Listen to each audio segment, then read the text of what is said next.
الحمدللہ رب العالمین والصلاة والسلام علی سید المرسلین اما بعد فاعوذ باللہ من الشیطان الرجیم بسم اللہ الرحمن الرحیم الصلاة والسلام علیک یا رسول اللہ وعلی آلک واصحابک یا حبیب اللہ الصلاة والسلام علیک یا نبی اللہ وعلی آلک واصحابک یا نور اللہ۔ ایک شخص کا انتقال ہو گیا، اس کے لیے قبر کھودی گئی تو قبر میں ایک خوفناک کالا سانپ نظر آیا۔ لوگوں نے گھبرا کر وہ قبر بند کر دی اور دوسری جگہ قبر کھود دی، وہاں بھی وہی سانپ موجود تھا۔ تیسری جگہ قبر کھودی، وہاں بھی سانپ موجود تھا۔ آخر کار سانپ نے زبان سے پکار کر کہا، تم جہاں بھی قبر کھودو گے میں وہاں پہنچوں گا۔ لوگوں نے اس سے پوچھا کہ یہ قہر و غضب کیوں ہے؟ سانپ بولا، یہ شخص جب سرکار مدینہ صلی اللہ تعالی علیہ وآلہ وسلم کا نام نامی سنتا تو درود شریف پڑھنے میں بخل کرتا تھا۔ اب میں اس بخیل کو سزا دیتا رہوں گا۔ استغفر اللہ۔ اللہ تبارک و تعالی ہمیں ہر دم درود و سلام پڑھنے کی توفیق عطا فرمائے، اور اللہ تبارک و تعالی اپنے غضب سے محفوظ رکھے۔ صلو علی الحبیب صلی اللہ تعالی علی محمد صلی اللہ تعالی علیہ وآلہ وسلم۔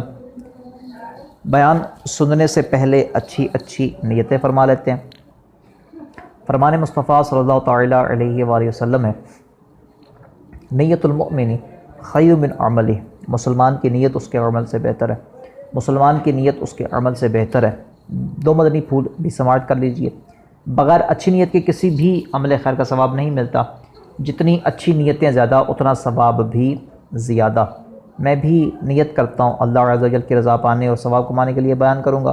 پارہ نمبر 14 سورۃ النحل آیت نمبر 125، ادعو الی سبیل ربک بالحکمۃ والموعظۃ الحسنہ۔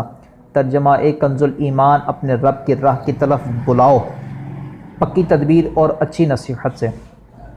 اور بخاری شریف حدیث نمبر 3461 میں وارد اس فرمان مصطفیٰ صلی اللہ تعالی علیہ وآلہ وسلم، بلغوا عنی ولو آیا، یعنی پہنچا دو میری طرف سے اگرچہ ایک ہی آیت ہو۔ میں دیے گئے احکام کی پیروی کروں گا، نیکی کا حکم دوں گا اور برائی سے منع کروں گا، کہا لگانے اور لگوانے سے بچوں گا، ہر بار حمد و صلاۃ و تعویذ و تسمیہ سے شروع کروں گا۔ آپ بھی نیت فرما لیجئے اللہ عز و جل کی رضا پانے اور ثواب کمانے کے لیے خوب کان لگا کر پوری توجہ کے ساتھ نعت لیکچر سنیں گے۔ نعت لیکچر کا خلاصہ اور اہم نکات کو اپنے پاس لکھنے کی سعادت حاصل کریں گے۔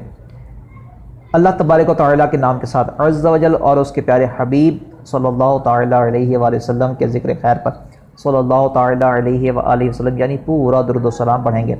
اسی طرح صحابہ کرام، اہل بیت اطہار اور تابعین کا ذکر ہوا تو رضی اللہ تعالی عنہ کہیں گے، اور بزرگان دین و اولیاء اعظام کے تذکرے پر رحمۃ اللہ تعالی علیہ کہیں گے۔ صلو علی الحبیب صلی اللہ تعالی علی محمد صلی اللہ تعالی علیہ وآلہ وسلم۔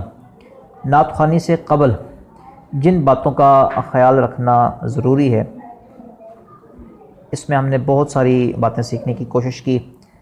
اگر اللہ تبارک و تعالی نے چاہا تو اس معاملے میں بہت کچھ ابھی رہتا ہے، لیکن چونکہ ہم نے کورس کو بھی آگے چلانا ہے تو انشاءاللہ عز و جل اگر وقت بچا، اگر کورس میں دن بچے تو مزید اس حوالے سے انشاءاللہ عرض کریں گے۔ آج سے ایک نیا موضوع شروع کرتے ہیں، نعت پڑھنے کے مختلف طریقے۔ اس پہ انشاءاللہ عز و جل کچھ لیکچرز ہوں گے۔ سب سے جو پہلا طریقہ ہے وہ ہے سادہ نعت پڑھنا، سمپل۔ دوسرا جو ہے وہ ہے کلاسیکل نعت۔ تیسرا جو ہے ذکر کے ساتھ نعت شریف پڑھنا۔ چوتھا دف کے ساتھ نعت شریف پڑھنا۔ پانچواں جو طریقہ دیکھنے میں آتا ہے وہ ہے آلات مزامیر کے ساتھ میوزیکل انسٹرومنٹس کے ساتھ نعت پڑھنا، اور نمبر 6 تحت اللفظ سے نعت شریف پڑھنا۔ یہ 6 طریقوں سے ہم دیکھتے ہیں کہ نعت شریف کو پڑھا جاتا ہے۔ اب ان میں سے کچھ جائز ہیں، کچھ ناجائز ہیں، اور کچھ حرام و گناہ جہنم میں لے جانے والے ہیں۔ ان طریقوں پر بحث کرنا، ان طریقوں کو سمجھنا ضروری ہے، اور دونوں طرف کے دلائل کو بھی سمجھنا ضروری ہے کہ کل بعض اوقات کوئی بانسری کے ساتھ نعت پڑھ رہا ہے تو آپ اس کو سمجھاتے ہیں اور وہ اپنی کوئی 2-4 الٹی سیدھی من گھڑت دلیلیں دیتا ہے، تو یہ نہ ہو کہ کہیں آپ اس کی باتوں میں آ جائیں اور آپ بھی حرام و گناہ والا جو انداز ہے وہ اپنانا شروع کر دیں، یا اس کو اچھا سمجھیں، یا کم از کم اس کو برا سمجھنا چھوڑ دیں۔ تو ان طریقوں کو ہم سمجھ لیتے ہیں، کون سے طریقے جائز ہیں، کون سے طریقے ناجائز ہیں، کن طریقوں میں نعت پڑھنا افضل ہے، کن طریقوں میں نعت پڑھنا افضل نہیں ہے۔ سب سے جو پہلا طریقہ ہے اس کو آج ہم دیکھتے ہیں، اور دوسرے طریقے کو بھی انشاءاللہ عز و جل اگر وقت ملا تو انشاءاللہ اس پر بھی مختصر گفتگو کریں گے۔ سادہ نعت پڑھنا، اس کو اپنے پاس لکھ لیجئے۔ سادہ نعت سے مراد وہ نعت ہے جس کا انداز بھی سادہ ہو، جس کے الفاظ بھی سادہ فہم اور سادگی سے ہوں، الفاظ میں تکلف نہ ہو، شاعر نے آسان لفظوں میں بیان کیا ہو۔ اب یہ آسان سی بات ہے، اس میں مزید گفتگو کرنے کی حاجت نہیں ہے۔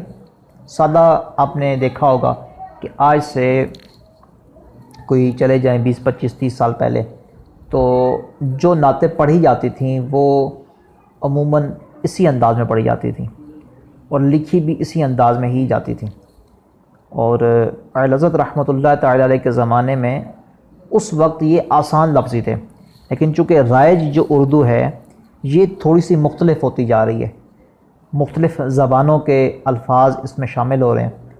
اردو کا جو لفظی معنی ہے وہ ہے لشکر۔ اب لشکر میں گورا بھی ہوتا ہے، کالا بھی ہوتا ہے، چھوٹا بھی ہوتا ہے، بڑا بھی ہوتا ہے، بھائی بھی ہوتا ہے، باپ بھی ہوتا ہے، مختلف لوگ شامل ہوتے ہیں نا ہر طرح کے، کسی کے پاس نیزہ ہے تو کسی کے پاس تلوار ہے، تو کسی کے پاس برچھی ہے، تو کسی کے پاس تیر ہے۔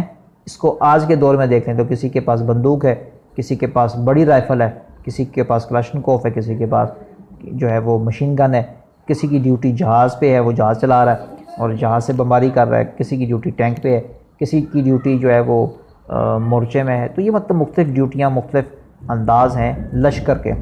تو اسی طرح اردو میں بھی نا مختلف زبانوں کے لفظوں کو جمع کیا گیا ہے۔ اردو بذات خود کوئی زبان نہیں، بلکہ یہ مختلف زبانوں کو جوڑ کر ایک زبان بنائی گئی ہے، یوں سمجھ لیں زیادہ لفظوں میں، اور آپ کو سن کر بڑی خوشی ہوگی کہ یہ مسلمانوں کی زبان ہے۔ عربی زبان الحمدللہ رب العالمین، پیارے آقا صلی اللہ تعالیٰ علیہ وسلم کی زبان ہے، اور آقا صلی اللہ تعالیٰ علیہ وسلم جب کسی سے بات کرتے تھے تو عربی میں کرتے تھے، اور عربی میں قرآن پاک بھی ہے، نماز بھی عربی میں ہے، تو عربی بہت افضل زبان ہے۔ لیکن عربی جو زبان ہے نا یہ قدیم ہے، اور اس کو کفار بھی بولتے تھے، اس کو جاہل لوگ بھی بولتے تھے، اور اس کو میرے آقا صلی اللہ تعالیٰ علیہ وسلم کے دشمن بھی بولتے تھے، کیونکہ زبان تھی، تو زبان میں تو اچھے برے ہوتے ہیں نا، جس ہر قبیلے میں ہر جگہ پہ لوگ ہوتے ہیں۔ لیکن اردو جو ہے یہ خالصتاً مسلمانوں نے شروع کی ہے۔ اب اس کو اگرچہ انگریز بھی بولتے ہیں، اگر کوئی عیسائی ہے تو وہ بھی اردو بول لیتے ہیں تو ہم اس کو منع تھوڑی کریں گے، لیکن جو اردو ہے یہ مسلمانوں نے شروع کی تھی۔ مزید اب اس حوالے سے گفتگو کرنے کی ضرورت نہیں ہے کیونکہ ہمارا موضوع جو ہے وہ کچھ اور ہے۔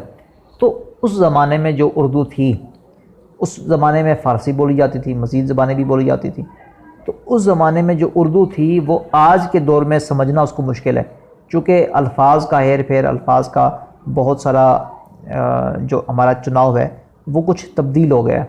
تو اعلیٰ حضرت رحمۃ اللہ تعالیٰ علیہ کے دور میں جو الفاظ کا چناؤ تھا وہ اس وقت کے دور میں خوبصورت تھا، آج بھی الحمدللہ خوبصورت ہے، لیکن بعض اوقات سمجھنے میں مشکل اس وجہ سے ہوتی ہے کہ وہ جو ورڈنگ ہے، وہ جو الفاظ ہیں، وہ عام طور پر رائج نہیں ہے سارے کے سارے، لیکن ابھی بھی جو عشق کی زبان ہے وہ اعلیٰ حضرت رحمۃ اللہ تعالیٰ علیہ کی ہی ہے۔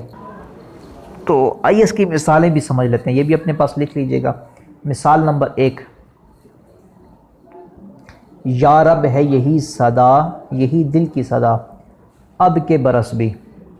یا رب ہے یہی دل کی صدا، اب کے برس بھی، رکھنا مجھے معروف ثنا، اب کے برس بھی۔ اس کو ہم پڑھ لیتے ہیں۔ یا رب ہے یہی دل کی صدا، اب کے برس بھی، رکھنا مجھے معروف ثنا، اب کے برس بھی۔ ہر سال کی طرح ہے دعا، اب کے برس بھی، طیبہ میرا اللہ دکھا، اب کے برس بھی۔ یا رب ہے یہی دل کی صدا، اب کے برس بھی۔ خوش ہو کے محبت سے کہیں اہل محبت، اہل محبت، دیوان اجاگر کا چھپا، اب کے برس بھی، دیوان اجاگر کا چھپا، اب کے برس بھی۔ اب یہ کیا ہے؟ یہ سادہ انداز ہے۔ مثال نمبر 2، آپ نے دیکھا الفاظ بھی سادہ تھے، طرز بھی سادہ تھے۔ اب پنجابی میں اس کو سمجھ لیتے ہیں۔ مثال نمبر 2، میں تلیاں نبی دیاں چمدا، جے میں ہندا خاک مدینے دی، میں تلیاں نبی دیاں چمدا، میں تلیاں نبی دیاں چمدا، جے میں ہندا خاک مدینے دی، میں راواں مل مل بیندا، میں راواں مل مل بیندا، جے میں ہندا خاک مدینے دی۔ اب یہ میرا طرز آپ کو سکھانا مقصود نہیں ہے، نہ ہی جو ہے وہ کچھ اور مقصود ہے، صرف میں آپ کو یہ دکھانا چاہ رہا ہوں، یہ سمجھانا چاہ رہا ہوں کہ سادہ نعتیں کس طرح ہوتی ہیں۔ تو اب یہ مت سمجھیے گا کہ سر نے وہاں پہ سر کی غلطی کی یا وہاں پہ تلفظ کی غلطی کی، میرا مقصد جو ہے وہ آپ تک سادہ انداز پہنچانا ہے۔ آگے چلیے مزید مثال نمبر 3 کو بھی دیکھ لیتے ہیں۔ یاد نبی میں ہر دم رونا اچھا لگتا ہے، اس کو آپ اس کی سادہ سی بنا لیں۔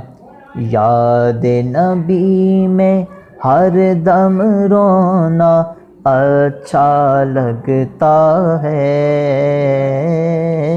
اب ہم بھی طیبہ جائیں گے ایسا لگتا ہے۔ سلطانوں کے سلطان اور پھر ولیوں کے سردار، ان کا گدا تو بن کر دیکھو، ان کا گدا تو بن کر دیکھو کیا لگتا ہے۔ یاد نبی میں ہر دم رونا اچھا لگتا ہے، اب ہم بھی طیبہ جائیں گے ایسا لگتا ہے۔ اب میں نے اس نعت کو ویسے پڑھا کبھی نہیں ہے، لیکن چلیں یہ چونکہ مثال تھی، سادہ انداز تھا۔ آج ہم نے سادہ طریقے کو دیکھا، کل انشاءاللہ عز و جل کلاسیکل نعت پہ مختصر بات ہوگی، اور نعت پڑھنے کے جو مختلف انداز ہیں ان کو انشاءاللہ عز و جل سمجھنے کی کوشش کریں گے۔ صلو علی الحبیب صلی اللہ تعالی علی محمد صلی اللہ تعالی علیہ وآلہ وسلم۔ گھر بیٹھے بہترین نعت خوان بننے کا موقع، آن لائن نعت کورسز جن میں 50,000 لکھی ہوئی نعتیں، 5,000 نعتیں، 100 سے زائد درود و سلام، 9 مختلف زبانوں پر مشتمل نعتیں، 300 سے زیادہ لیکچرز اور اسباق اور بہت کچھ شامل ہے۔ مزید معلومات کے لیے دیے گئے نمبر پر رابطہ فرمائیں۔ یا نور الہدی السلام علیک، یا نور الہدی السلام علیک۔